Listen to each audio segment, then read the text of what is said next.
Assalamualaikum warahmatullahi wabarakatuh. Selamat pagi kepada semua mahasiswa Fakultas Ekonomi dan Bisnis Universitas Muhammadiyah Sumatera Utara, yang pada hari ini merupakan hari pertama kita bertemu secara virtual untuk memulai perkuliahan kita, di mana perkuliahan kita dilakukan tidak bisa lagi di dalam kelas karena adanya pandemi COVID-19 yang masih ada di negara kita ini. Nah, untuk hari ini kita belum melakukan perkuliahan seperti biasa atau memberikan materi seperti biasanya, karena hari ini kita masih perkenalan terlebih dahulu.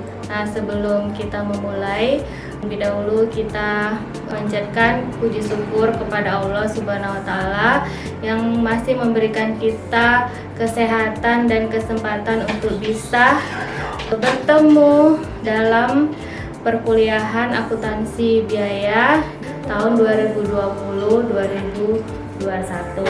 Pada kesempatan ini ada beberapa hal yang akan saya sampaikan kepada mahasiswa yang akan mengikuti perkuliahan akuntansi biaya. Salah satunya adalah selama 1 semester ini kemungkinan kita akan melakukan perkuliahan melalui online atau daring.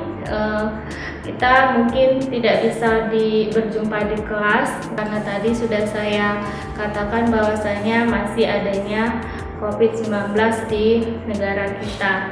Nah, karena kita melakukan pembelajaran secara daring, maka proses pembelajaran kita menggunakan aplikasi yang namanya e-learning. Nah, e-learning ini sudah disediakan oleh pihak universitas. Nah, kalian bisa mengaksesnya atau meloginnya dengan menggunakan e-learning.umsu.ac.id, dan masing-masing mahasiswa sudah bisa login ke e-learningnya masing-masing, ya.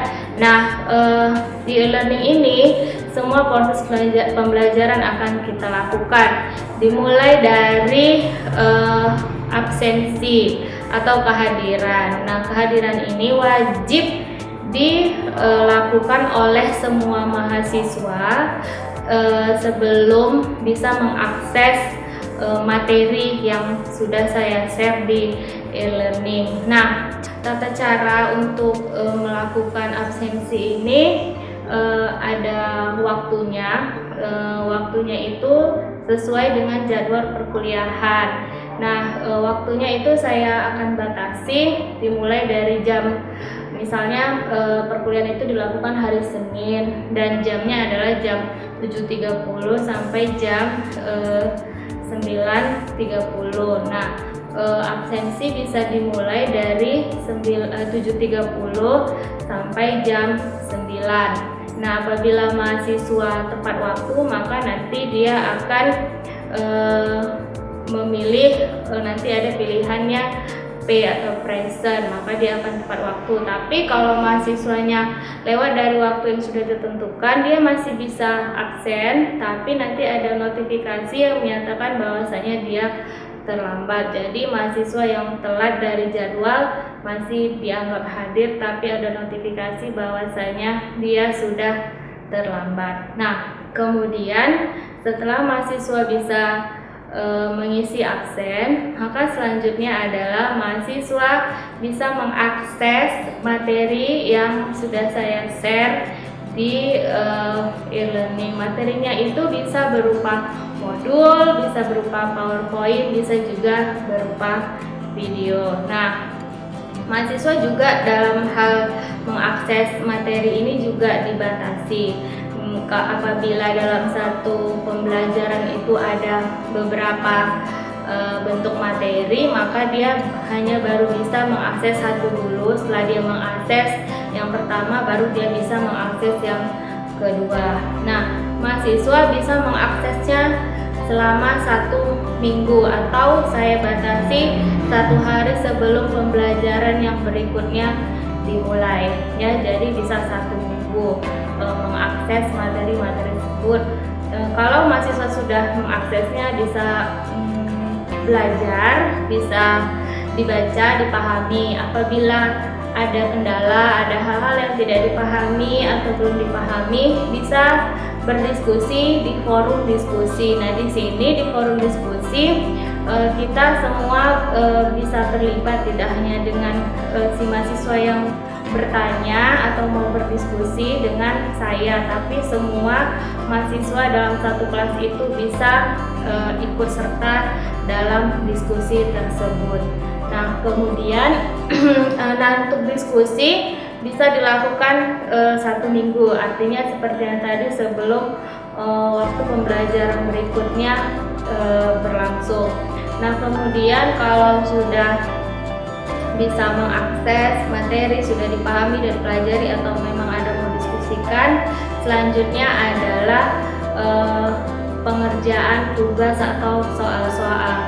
Nah, untuk soal atau tugas ini diberikan kepada mahasiswa baik secara mandiri maupun secara kelompok.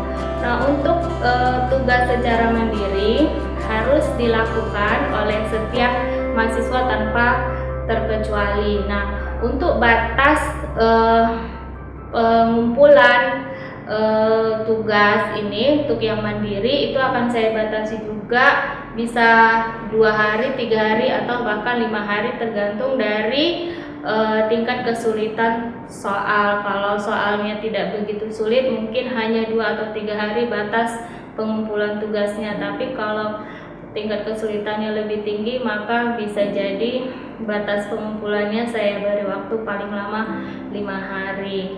Nah, kemudian kalau untuk tugas kelompok, anggotanya itu hanya terdiri dari 3 orang. Nah, dari 3 orang itu bisa kalian pilih sendiri mana-mana aja yang bisa diajak bekerja sama. Dan di dalam satu kelompok itu tidak ada peran ketua atau anggota, semuanya berperan sama-sama. Jadi apabila nanti dalam proses pengerjaan tugas kelompok itu ada salah satu atau hanya 1 orang saja yang mengerjakan tugasnya, maka itu bisa dilaporkan ke saya. Jangan ragu-ragu untuk melaporkan, jangan takut juga kepada temannya karena memang dia tidak ada partisipasi dalam menyelesaikan tugas. Nah, untuk tugas kelompok mungkin akan saya berikan waktu dalam 1 minggu sebelum perkuliahan atau pembelajaran berikutnya dilaksanakan. Untuk tugas, kalau memang sudah bisa dikerjakan dan diselesaikan, segera mungkin bisa dikumpul, dan semua aktivitas kita dimulai dari absensi, materi, pengumpulan tugas itu kita lakukan melalui e-learning UNSU. Jadi hampir 99% aktivitas proses belajar pembelajaran kita semester ganjil ini semuanya akan kita lakukan secara online di e-learning. Bagi mahasiswa semuanya sudah bisa mengakses rencana pembelajaran semester atau RPS. Nah, RPS ini merupakan tata cara atau petunjuk pedoman bagi mahasiswa apa sih materi yang akan dibahas selama 1 semester ini yang terkait dengan akuntansi biaya. Jadi mahasiswa sudah bisa mengaksesnya, bisa membacanya, jadi bisa punya gambaran kira-kira apa sih akuntansi biaya ini, apa sih yang mau akan dipelajari, semuanya ada, bisa kalian baca di RPS tersebut dan bisa diakses ya. Nah, saya rasa mahasiswa yang bisa mengambil mata kuliah akuntansi biaya ini adalah mahasiswa yang sudah mengambil mata kuliah pengantar akuntansi di semester 1, karena apabila tidak atau belum mengambil mata kuliah pengantar akuntansi ini akan menyulitkan mahasiswa untuk belajar akuntansi biaya karena dia belum mengerti, belum memahami apa itu dasar akuntansi, bagaimana membuat jurnal, apa itu ayat jurnal, bagaimana buat laporan keuangan, ada berapa laporan keuangan. Nah, jadi dengan sudah diambilnya mata kuliah dan sudah lulus mata kuliah pengantar akuntansi, insya Allah akan memudahkan mahasiswa untuk bisa memahami materi akuntansi biaya. Nah, saya rasa apa yang sudah saya sampaikan cukup jelas, tapi apabila ada yang merasa belum jelas, ada yang ingin ditanya atau didiskusikan, bisa dilakukan di forum diskusi. Nanti akan kita sama-sama mendiskusikan apa yang belum paham, apa yang belum mengerti, apa yang mungkin ingin ditanyakan. Dan saya harap kepada semua mahasiswa Fakultas Ekonomi dan Bisnis Universitas Muhammadiyah Sumatera Utara yang mengikuti perkuliahan akuntansi biaya ini, tetap menjaga kesehatan. Apabila keluar rumah jangan lupa menggunakan masker, dan satu hal yang paling penting, jangan lupa sholat 5 waktu agar Allah memberkahi hidup kita semua. Assalamualaikum warahmatullahi wabarakatuh.